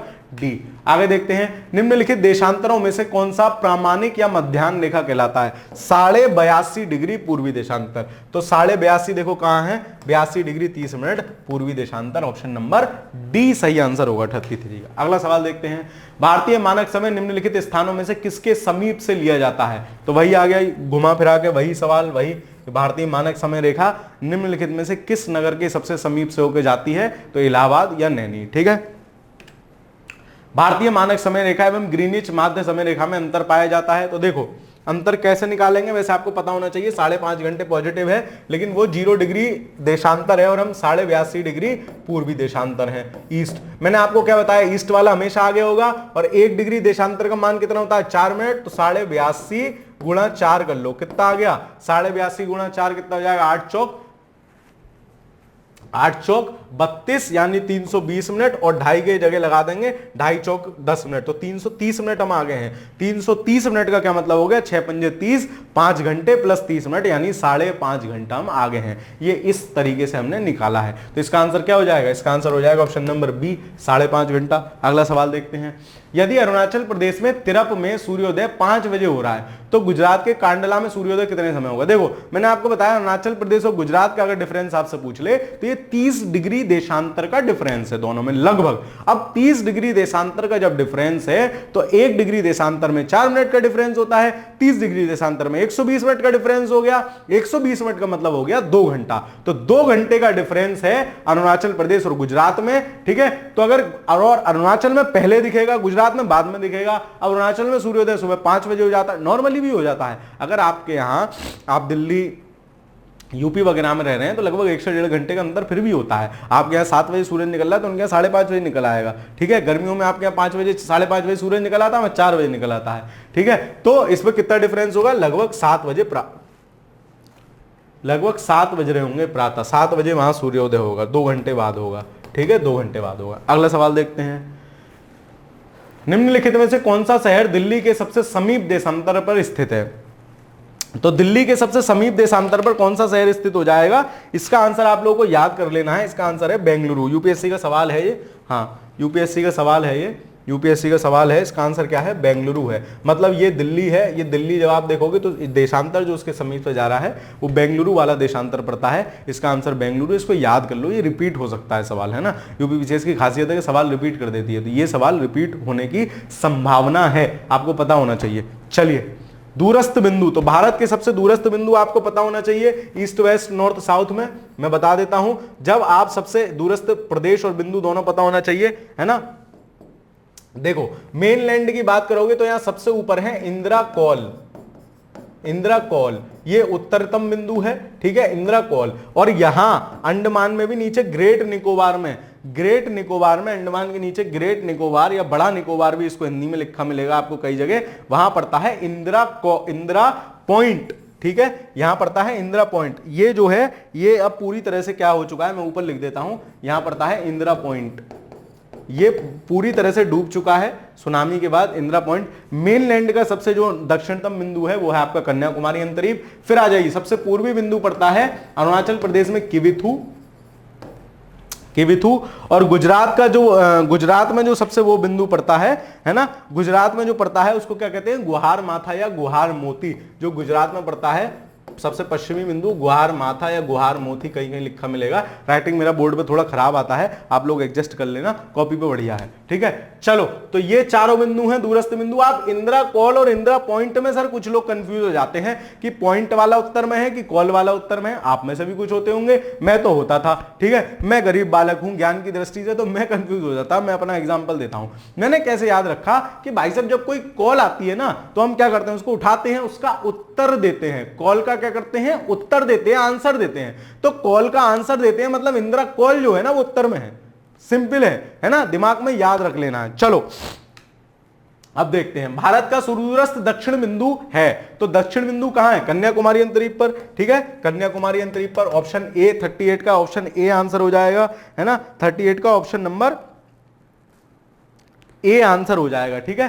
अब देखो कन्याकुमारी भी दिया है इन्होंने, लेकिन साथ साथ इसमें क्या दिया है? इसमें साथ साथ आपके इंदिरा पॉइंट भी दिया है ना, इंदिरा पॉइंट भी दिया है। तो अगर दोनों दिए हो तो ज्यादा सही आंसर क्या होगा आपका? इंदिरा पॉइंट होगा। अगर इंदिरा पॉइंट ना होता तो हम कन्याकुमारी अंतरीप मारते, ठीक है। तो इसका आंसर जो ज्यादा सही आंसर होगा वो होगा ऑप्शन नंबर सी। चलिए अगला सवाल देखते हैं, भारत का दक्षिणतम बिंदु कहां है? अब देखो दक्षिणतम बिंदु कहां है? अब जो ग्रेट निकोबार है ना, बड़ा निकोबार, इसी में क्या है? इसी में इंदिरा पॉइंट है आपका, इसी में इंदिरा पॉइंट है। तो यहां बड़ा निकोबार या ग्रेट निकोबार दे रखा है, ऑप्शन नंबर बी इसका 39 का सही आंसर होगा, बड़ा निकोबार या ग्रेट निकोबार। भारत का सुदूर दक्षिण में इंदिरा पॉइंट निम्नलिखित में से कहां स्थित है? तो मैं आपको फिर बता रहा हूं, पहले भी बता रहा था, ग्रेट निकोबार या हिंदी में लिखा हो बड़ा निकोबार, वहां इंदिरा पॉइंट स्थित है, वहां इंदिरा पॉइंट स्थित है, उस बिंदु पर इंदिरा पॉइंट स्थित है, और वो भारत का दक्षिणतम बिंदु है। मतलब इसका आंसर भी क्या होगा? ऑप्शन नंबर सी इसका सही आंसर होगा। चलो, भारत के राज्यों का निम्नलिखित में से कौन सा एक युग्म सबसे पूर्वी और सबसे पश्चिमी है? तो सबसे पूर्वी में कौन सा है? सबसे पूर्वी अरुणाचल प्रदेश है, और सबसे पश्चिमी कौन सा है? सबसे पश्चिमी गुजरात है। देख लेते हैं, अरुणाचल प्रदेश, गुजरात। देखो अरुणाचल और राजस्थान दे रखा है, ये गलत हो गया। Arunachal Gujarat, option number D सही आंसर होगा, अरुणाचल प्रदेश और गुजरात। चलिए, अरुणाचल प्रदेश में भी सबसे पूर्वी बिंदु कौन सा है? किबिथु माना जाता है, और इधर गुहार माथा या गुहार मोती मानते हैं, या कहीं कहीं गुरला मंददा भी लिखा मिलेगा, उसके अलग अलग नाम है। चलिए, भारत का सुदूर पश्चिमी बिंदु कौन सा है? तो पश्चिमी बिंदु कहां होगा? पश्चिमी बिंदु होगा आपका गुजरात में। तो पहले तो राजस्थान वाली कहानी वैसे ही कैंसिल कर दो, ये गलत हो गए। अब वो कितना है? 67 डिग्री। क्या पश्चिमी देशांतर है? नहीं। क्यों? क्योंकि जो हमारी स्थिति है भारत की पूरे विश्व में, वो हम पूर्वी गोलार्ध में आके पड़ते हैं, तो हमारा ये लगभग अक्षांशीय विस्तार है, ठीक है। 6 डिग्री 4 मिनट से लेके या 8 डिग्री 4 मिनट से लेके इधर 37 डिग्री तक, है ना, और इधर कहां तक? ये भी पूर्वी देशांतर पड़ता है, क्योंकि इस जीरो के बाद पश्चिमी आएंगे। तो पूर्वी यानी पश्चिमी वाला भी काट दिया, बचा क्या? 68 डिग्री 7 मिनट। पूर्वी गुजरात तक इसका क्या है? विस्तार है। चलिए अगला सवाल देखते हैं, निम्नलिखित प्रमुख भारतीय नगरों में कौन सा एक सबसे अधिक पूरब की ओर है? मतलब सबसे अधिक इस साइड है, सबसे अधिक पूरब की ओर है। तो इसका आंसर लखनऊ है वैसे, है ना, इसका आंसर लखनऊ है। देखो सबसे अधिक पूरब की ओर कौन सा है? लखनऊ। आपको क्या दिया है? 82.5 डिग्री से 81 डिग्री पूर्वी देशांतर, ठीक है। तो जितना ज्यादा मान होगा उतना पूर्व की तरफ होगा। इसमें आप टेबल में देख सकते हैं, इसका आंसर क्या होगा? ऑप्शन नंबर सी, लखनऊ इसका आंसर होगा, ठीक है। क्योंकि 77 डिग्री देशांतर होगा, फिर 78 होगा, 79, 80, है ना, तो 80 बाद में होगा। 80 के बाद वाला भी कोई और होता तो इस तरीके से हो सकता था। तो इसका आंसर क्या होगा? इसका आंसर होगा ऑप्शन नंबर सी, लखनऊ। चलो, ये डिटेल आपके लिए लगा के लाए हैं, उसको देख लेना।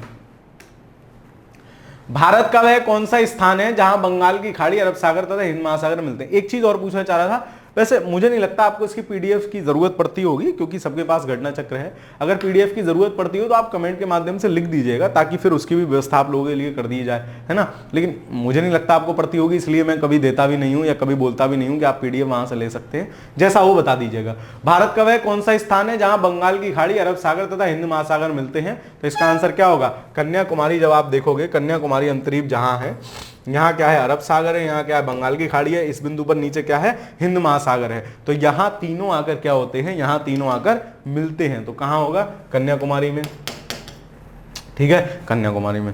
चलो, सीमावर्ती देश। अब भारत के जो पड़ोसी देश हैं, भारत के जो पड़ोसी देश हैं उनका क्रम क्या है? 7 पड़ोसी देश हैं। मेरा बचपन से एमबीए करने का सपना था, आपको भी पता है क्या था? बचपन से एमबीए करने का सपना था। तो बी बचपन, BCPN, बचपन को मैं लिखता हूं, और एमबीए, ठीक है, एमबीए इसी क्रम में है, ठीक है। सबसे ज्यादा सीमा किसके साथ साझा करता है? बांग्लादेश के साथ। नंबर 2 पे चाइना, पाकिस्तान, नेपाल, म्यांमार, और फिर म्यांमार, भूटान और अफगानिस्तान। ये सारे जो हैं इनके 5-5 पड़ोसी हैं, इन दोनों के 4 पड़ोसी हैं और इसका 1 पड़ोसी है। ठीक है, इसका 1 पड़ोसी है, इसी क्रम में है, इसी हिसाब से है। तो आपको क्या याद रखना है, BCPN बचपन से क्या था, आपका MBA करने का सपना था। ठीक है, लेकिन मैंने क्या किया, मैंने BA किया, MA किया, PhD कर रहा हूं ठीक है, मेरा कोई MA करने का सपना नहीं था। और आपने भी देखा होगा, अच्छा आपने भी महसूस किया होगा कि सपने भी ना बदलते रहते हैं। जैसे बचपन में आप क्या चाहते हैं कि आप कुछ बनेंगे, आप फलाना, जो चीज आपको ज्यादा आकर्षण देती है आप वो बनना चाहते हैं।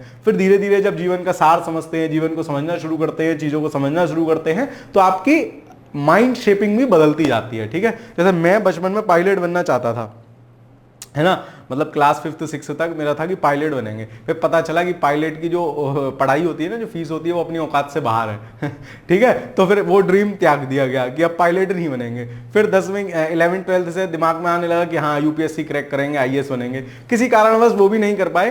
फिर मैं और दूसरी गवर्नमेंट जॉब के एग्जाम दिए, वहां सिलेक्शन हुआ, तो वहीं फिलहाल चल रहा है सिस्टम। ठीक है, बाकी आगे देखते हैं क्या, और अपना शोध कार्य तो चल ही रहा है। ठीक है, पढ़ाना मुझे पसंद है, तो क्यों ना मैं जो चीज आपको पसंद हो उस प्रोफेशन को आपको अपनाना चाहिए।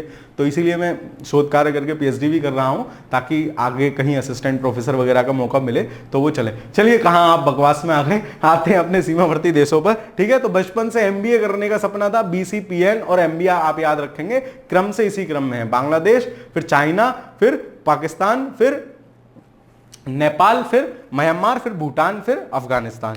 चलिए सवाल देखते हैं। अरे बाप रे, ये तो बड़ा खराब सा इमेज है। चलिए देख लेते हैं फिर भी इस इमेज को, क्या कह रहा है। ये आपका बांग्लादेश है, चलो समझ में तो आ ही जाएगा, ये बांग्लादेश है। बांग्लादेश से कौन कौन से देश छू रहे हैं, देखो ये आपका पश्चिम बंगाल टच होता है इधर, ये मेघालय है। ठीक है, ये मेघालय टच होता है, ये असम है ना, ये पूरा वेस्ट बंगाल ऊपर तक जा रहा है, ये यहाँ टच हो रहा है। ये आपका क्या है, ये त्रिपुरा है जो तीनों तरफ से घिरा हुआ है, किससे, बांग्लादेश से। ये आपका मिजोरम है। ठीक है, चलो ये तो खराब सा लग रहा है कुछ, कोई बात नहीं।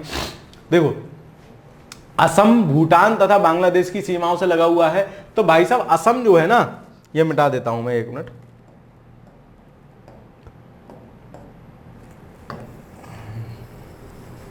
अब देखो असम जो है ना, असम आपका ये रहा असम। ठीक है, तो असम क्या हो गया, बांग्लादेश और भूटान दोनों की सीमा से लगा हुआ है। ठीक है, पश्चिम बंगाल भूटान तथा नेपाल की सीमा से लगा हुआ है, तो पश्चिम बंगाल ये वाला जो स्थिति है, ये तो नेपाल से छू रही है और भूटान से भी छू रही है, ये भी सही है। मिजोरम बांग्लादेश तथा म्यांमार की सीमा से लगा हुआ है, ये आपका मिजोरम है, ये वाला स्टेट मिजोरम है, तो बांग्लादेश, और नीचे ये पूरा म्यांमार आ जाता है, तो म्यांमार से भी लगा हुआ है। मतलब इसके तीनों स्टेटमेंट सही हैं, 1 2 3 तीनों सही है। ठीक है, ऑप्शन नंबर ए इसका सही आंसर है, ऑप्शन नंबर ए सही आंसर है, इसमें तीनों ऑप्शन सही हैं। ठीक है, आपके पास मैप होगा, आपकी बुक में दिया रहेगा, उसमें आप और अच्छे से देख लीजिएगा।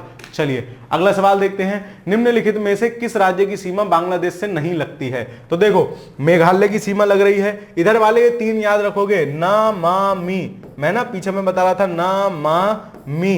ठीक है, मतलब नागालैंड, मणिपुर और मिजोरम। तो मिजोरम की लगती है, नागालैंड मणिपुर की नहीं लगती है, किससे, बांग्लादेश से। तो देखो त्रिपुरा की लग रही है, मेघालय की यहां लग रही है, ये मेघालय है आपका, ये वाला। ठीक है, मणिपुर मिजोरम, मिजोरम की लग रही है, ना माँ की नहीं लगती है, ना और माँ की नहीं लगती है, मतलब नागालैंड और मणिपुर की नहीं लगती है। तो ऑप्शन नंबर सी इसका सही आंसर होगा, बांग्लादेश से किसकी सीमा नहीं लगती है। देखो कितनी बार आया है, ना मा मी याद रखो, और सबसे मी की सबसे सीमा लग रही है किससे, बांग्लादेश से, ऊपर दोनों की नहीं लग रही है। ठीक है, बांग्लादेश से टोटल 5 राज्य सीमा लगाते हैं, पश्चिम बंगाल, पश्चिम बंगाल के बाद दूसरा आ जाएगा आपका असम, तीसरा मेघालय, 3 चौथा त्रिपुरा, 5वां मिजोरम। ठीक है, मैं शुरू से बताया BCPN से 5-5 राज्य सीमा लगाते हैं, और MB से 4-4 राज्य सीमा लगाते हैं, और A यानी अफगानिस्तान से सिर्फ लद्दाख की सीमा साझा होती है। चलो, निम्नलिखित राज्यों में से कौन सा राज्य बांग्लादेश से अपनी सीमा नहीं बनाता है, तो आपका क्या हो गया, ना मा मी, मैं बार बार बोल रहा हूं ना मा मी, ये दोनों नहीं लगाते। नागालैंड मणिपुर, इन दोनों में से ही एक देके कंफ्यूजन देगा, तो नागालैंड नहीं लगाता है, असम लगाता है, मेघालय लगाता है, मिजोरम लगाता है, मैप में आप देख सकते हैं।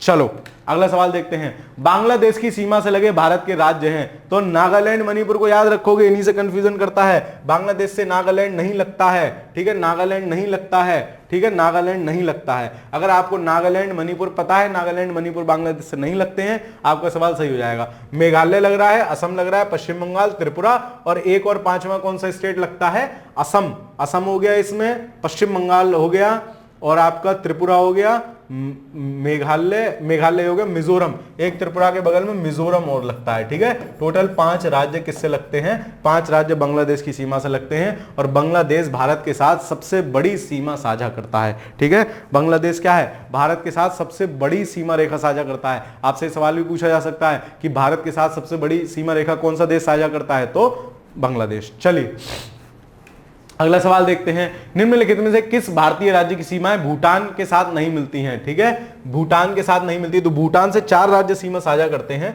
कौन कौन से? ये आपका भूटान रहा, ये आपका भूटान रहा और इससे 4 राज्य सीमा साझा कर रहे हैं। कौन सा? पहला सिक्किम, दूसरा ये जो आ गया, ये वाला जो एरिया आ गया, ये मेरा आ जाता है वेस्ट बंगाल का, तीसरा जो आ जाता है वो आपका टच करता है, तीसरा स्टेट कौन सा? ये असम का एरिया आ गया इतना, और ये वाला जो इधर वाला एरिया है ये अरुणाचल प्रदेश का आ गया। तो सिक्किम टच करता है, मेघालय नहीं करता है, अरुणाचल प्रदेश करता है, पश्चिम बंगाल करता है। तो कौन सा राज्य सीमा नहीं मिलती है? मेघालय के साथ सीमा नहीं मिलती है। इस नॉर्थ ईस्ट वाले मैप को अपने दिमाग में थोड़ा बसा लेना। मैं आपको जिस तरीके से बता रहा हूं उस तरीके से भी याद रखना कि बीपीसीएन जो बचपन है, बीसीपीएन जो है बचपन है, उनसे 5-5 राज्य लगते हैं, एमबी से 4 राज्य लगते हैं, ए से 1 राज्य लगता है। इसको याद रखना और अपने मैप में भी देख लेना, क्योंकि यहां से सवाल आता है, आपकी परीक्षा में भी आने की संभावना है। ठीक है, चलिए निम्नलिखित में से कौन सा भारतीय राज्य भूटान के साथ सीमा साझा नहीं करता है? तो भूटान के साथ देखो कौन सा सीमा साझा नहीं कर रहा है, तो असम कर रहा है, सिक्किम करता है ना, अरुणाचल प्रदेश करता है, बिहार से तो कोई मतलब ही नहीं है, बिहार भूटान के साथ सीमा साझा नहीं करता है। ठीक है, तो ऑप्शन सी इसका सही आंसर हो जाएगा। अगला सवाल देखते हैं। अगला सवाल दिया है, 15 नवंबर 1998 में भारत और पाकिस्तान के बीच सम्मिश्र संवाद प्रक्रिया में 3 विवादग्रस्त मुद्दों पर जो नीचे एक जो 3 सूचीकृत है में विचार विमर्श हुआ था। ठीक है, अब ये करंट अफेयर्स का सवाल था। ठीक है, तो एक तो किस पे हुआ था? एक तो जो सरक्रीक लाइन है, जो सीमा रेखा वाला विवाद चलता रहता है, ये सरक्रीक लाइन है गुजरात के पास। तो ए देखो, सीमा विवाद का निपटारा ए के साथ 2 होना चाहिए, ए के साथ 2 इसमें है, इसमें है। ठीक है, ये वाले दोनों ऑप्शन गलत हो गए। बी क्या है? बी है आपका, बी ये वाला स्थान है, तो बी होगा सैन्य दलों का विनियोजन। और जो सी दिख रहे हो ना, ये यहां से सिंधु नदी होकर गुजरती है, ये जो ये ऐसे करके जो भारत का यहां से, मैं थोड़ा जूम करके आपको दिखा देता हूं ताकि आपको याद रह जाए चीजें। ये मैप वाले अच्छे प्रकार के सवाल हैं, भविष्य में आ सकते हैं। ये जो आप देख रहे हो ना, ये भारत यहां से मुड़ रहा है, यहां से मुड़ने पे ही सिंधु नदी यहां गिरती है, इधर को क्रॉस करती है, इधर गिरती है। ठीक है, मुड़ने पे ही। तो सी वाला जो दिया है मुड़ने वाले पॉइंट पे दिया है, मतलब ये सिंधु नदी जल समझौता होगा। मतलब सी के साथ क्या होना चाहिए? सी के साथ 3 होना चाहिए। तो देखो सी के साथ 3 किसमें है? सी के साथ 3 और ए के साथ 2 इसमें है, यानी ऑप्शन नंबर ए इसका सही आंसर होगा। ठीक है, और बी वाला क्या है? सैनिक दलों का विनियोजन। ठीक है, तो ए इसका सही आंसर होगा। ऑप्शन नंबर क्वेश्चन नंबर 51 का आंसर क्या होगा? Option number A.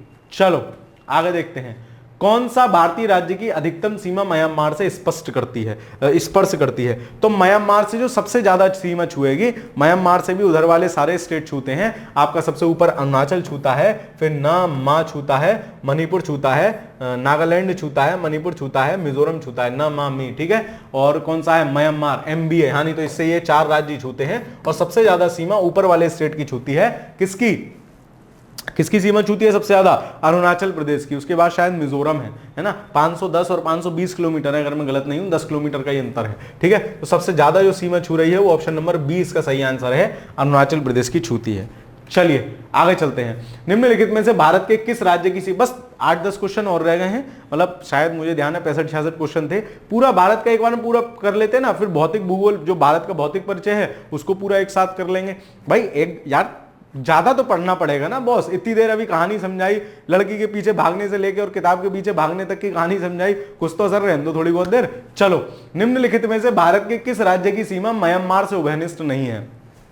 तो देखो म्यांमार से क्या छू रहा है? आ और नमामि। ठीक है, आ नमामि छूते हैं म्यांमार से, आ नमामि, मतलब अरुणाचल प्रदेश, नागालैंड, मणिपुर, मिजोरम। अब देखो असम इनमें से अलग है, नागालैंड छूता है, अरुणाचल, मिजोरम। असम से सीमा म्यांमार के साथ साझा नहीं होती है। चलो आगे देखते हैं, भारत के निम्नलिखित राज्यों के समूह में से कौन सा समूह पाकिस्तान के साथ सीमा बनाता है? अब देखो आपको पता होने चाहिए, जम्मू कश्मीर, हिमाचल प्रदेश, हिमाचल तो इधर आ जाएगा, हिमाचल पाकिस्तान से कहां सीमा बनाएगा? पंजाब, जम्मू कश्मीर, राजस्थान, गुजरात, पंजाब, हरियाणा, जम्मू कश्मीर, राजस्थान, पंजाब, हिमाचल प्रदेश, राजस्थान, हिमाचल नहीं आएगा। ऑप्शन नंबर 20 का सही आंसर होगा। ठीक है, सर आप तो कह रहे थे 5 राज्य छूते हैं, इसमें तो 4 ही राज्य हैं पाकिस्तान के साथ जो सीमा साझा कर रहे हैं। तो भाई मेरे पंजाब के बाद अब जो जम्मू कश्मीर है वो किसमें हो गया, लद्दाख और जम्मू कश्मीर में हो गया है ना, लद्दाख और जम्मू कश्मीर में हो गया है, तो वो 2 राज्य हो गए हैं। मतलब पंजाब, लद्दाख, जम्मू कश्मीर, राजस्थान और गुजरात, टोटल 5 राज्यों से ही पाकिस्तान की सीमा साझा करती है। BCPN की 5-5 राज्यों से, MB की 4-4 राज्यों से और एक राज्य से। चलो, नेपाल के पड़ोसी भारतीय राज्यों का युग्म है, तो कौन कौन से हैं नेपाल के पड़ोसी? अरे भाई भूटान कब से भारतीय राज्य हो गया, ये तो वैसे ही गलत हो गया। सिक्किम, बिहार, असम, बिहार, उत्तर प्रदेश, हरियाणा। क्या आंसर होगा इसका, है ना? बिहार भी टच करता ही है नेपाल से, और सिक्किम तो पड़ोसी है ही है, नेपाल भूटान दोनों में घुसा हुआ है। तो इसका आंसर क्या होना चाहिए? इसका आंसर होना चाहिए ऑप्शन नंबर बी, सिक्किम और बिहार। असम तो नीचे आ जाता है, असम नेपाल से तो वैसे ही टच नहीं करेगा, है ना? तो इसका आंसर होना चाहिए ऑप्शन नंबर बी। चलिए अगला सवाल देखते हैं। निम्नलिखित में से किस देश की भारत के साथ सबसे लंबी स्थलीय सीमा है? तो मैं आपको बता रहा हूं क्या, BCPNMBA, इसी क्रम में देशों की सीमा है। सबसे ज्यादा सीमा रेखा किससे छूती है? आपकी बांग्लादेश से छूती है। 2 रुपए किलो वाला सवाल है, न जाने कितनी बार एक दिवसीय परीक्षाओं में तो बहुत बार पूछा गया है, आपको याद रखना है। चलिए आगे देखते हैं। भारत तथा पाकिस्तान के बीच सीमा रेखा निर्धारित की गई। ये 3-4 सीमा रेखाएं, इनको याद रखो। बेसिकली तो 3 याद रखो, चौथी भी याद कर सकते हो, यही बार बार घोट घोट के पूछती है। जैसे फॉर एग्जाम्पल मैंने आपको पहले भी बताया है हमारे और पाकिस्तान के रिश्ते कैसे हैं। वैसे तो खून का रिश्ता है, एक साथ खून बहाया हमने आजादी में, लेकिन ससुरों ने क्या करा, अपना देश अलग करवा लिया, खून का सिस्टम करवा लिया। तो उनके साथ हमारी रंजिश चलती रहती है, बॉर्डर पर लड़ाई चलती रहती है, खून खराबा चलता रहता है। तो उनसे हमारे रिलेशन कैसे हैं? रेड हैं, रेड क्लिफ है, खून का रंग लाल, रेड क्लिफ है। तो उनके और हमारे बीच कौन सी रेखा हो गई? रेड क्लिफ हो गई, ऐसा याद कर लो, है ना? मैकमोहन, देखो मैक कैसा नाम लग रहा है, चिंगफोंग वाला, चाइना जैसा, तो मैकमोहन, ठीक है, ये चाइना जैसा नाम है। मतलब ये किसके बीच है? चाइना और भारत के बीच है। फिर आ जाते हैं डूरंड।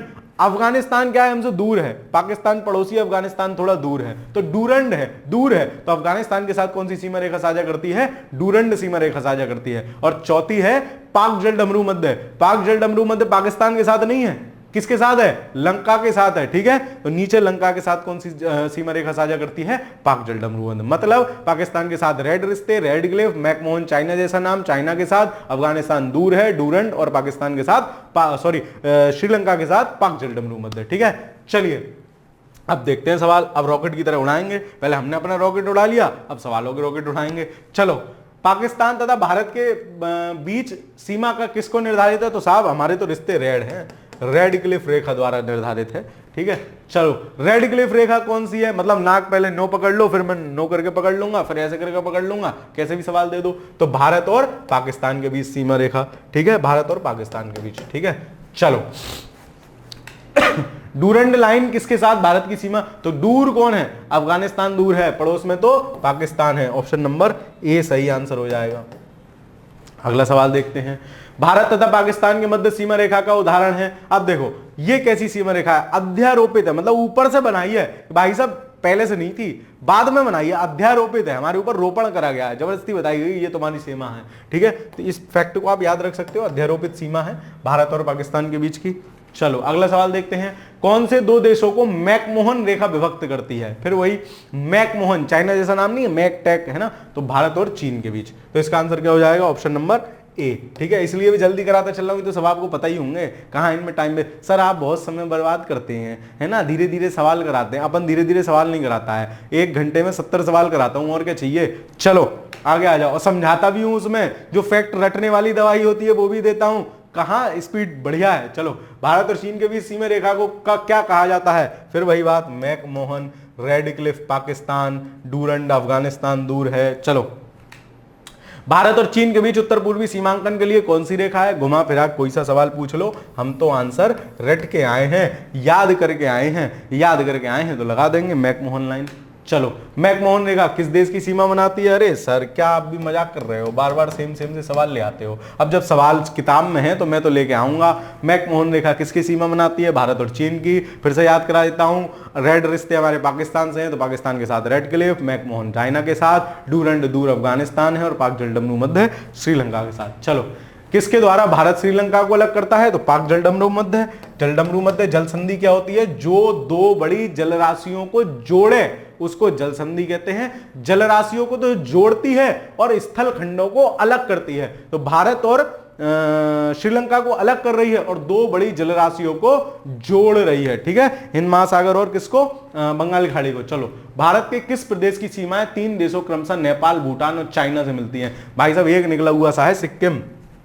सिक्किम इधर से नेपाल ने घेर लिया, इधर से भूटान ने घेर लिया, ऊपर से किसने घेर लिया, चाइना ने। ठीक है, तो इसका आंसर क्या होगा, option number C, option number D Sikkim. ठीक है, भारत के किस देश की सीमा रेखा उससे साझा करती है, ऑप्शन नंबर डी सिक्किम। ठीक है, चलो अगला सवाल देखते हैं। भारत के निम्नलिखित राज्यों में से किसके तीन तरफ से अंतरराष्ट्रीय सीमा है? तो जब मैप देखोगे ना, मैंने आपको बताया था ये क्या है, ये बांग्लादेश है। सर ऐसा बांग्लादेश है, लगभग ऐसा ही है। ये त्रिपुरा घुसा हुआ है, ये मिजोरम है। तो बांग्लादेश ना यहां तक आता है। तो त्रिपुरा जो है ना, तीनों तरफ से किससे है, बांग्लादेश से घिरा हुआ है। तो तीन तरफ से अंतरराष्ट्रीय सीमा है त्रिपुरा के। ठीक है, त्रिपुरा के। चलो, है ना, अगले पे चलते हैं। मतलब त्रिपुरा के आदमी ऐसे जरा से इधर उधर घूमने निकल जाते होंगे तो कहते होंगे भाई साहब फोन करके, भाई साहब विदेश में हूं आज, है ना। चलो आगे देखते हैं। संभवतः अंतिम सवाल होगा, भारत का अपने पड़ोसी देशों के मध्य अंतरराष्ट्रीय सीमा के विस्तार में आरोही क्रम। भाई साहब ध्यान से पढ़ना, सवाल गलत हो जाएगा। आरोही क्रम मतलब पहले सबसे छोटा, फिर उसके बाद, फिर उसके बाद, फिर उससे बड़ा, फिर उससे बड़ा। तो सबसे बड़ा किसके साथ है, बांग्लादेश के साथ है। तो लास्ट में ढूंढो बांग्लादेश कहां है, इसमें ये दोनों तो वैसे ही गलत हो गए। बांग्लादेश के पीछे से देख लो ना, बांग्लादेश के बाद दूसरे नंबर पे कौन आता है, बीसी, चाइना आता है। तो क्या इसमें बांग्लादेश के बाद चीन है, इसमें भी ये दोनों सही चल रहे हैं। फिर BCPN, फिर आता है पाकिस्तान। तो इसमें पाकिस्तान है, इसमें नेपाल है, ये तो गलत हो गया। पाकिस्तान फिर नेपाल आता है, BCPN। ठीक है, तो ऑप्शन नंबर 68 का, क्वेश्चन नंबर 68 का आंसर क्या होगा, ऑप्शन नंबर बी, आरोही पूछा है। तो मतलब पहले छोटा, उससे बड़ा, उससे बड़ा। अब आपको ऐसे करने में तकलीफ हो रही है तो पीछे से देख लो। चलो, इसी के साथ आपका भारत के भूगोल का पहला अध्याय या पहला क्लास समाप्त होता है। मैं कोशिश कर रहा हूं भारत का भूगोल थोड़ा जल्दी जल्दी कराने की, है ना, क्योंकि परीक्षा नजदीक है। तो कोशिश करते हैं चीजों को स्पीड अप कर लेते हैं, है ना। समय की थोड़ी न्यूनता रहती है, इसलिए आपके समक्ष एक ही कक्षा लेकर उपस्थित हो पाता हूं। बाकी आपको कक्षा कैसी लग रही है कमेंट के माध्यम से जरूर बताया करो। ठीक है, वीडियो को लाइक जरूर कर दिया करना, और आपको पसंद आ रही हो तो अपने दोस्तों के साथ साझा कर दीजिए। हमारे चैनल पर नए आए हैं, पहली बार आए हैं, तो चैनल को जरूर सब्सक्राइब करके जाना। ठीक है, बाकी पढ़ते रहिए, खुश रहिए, मस्त रहिए। धन्यवाद।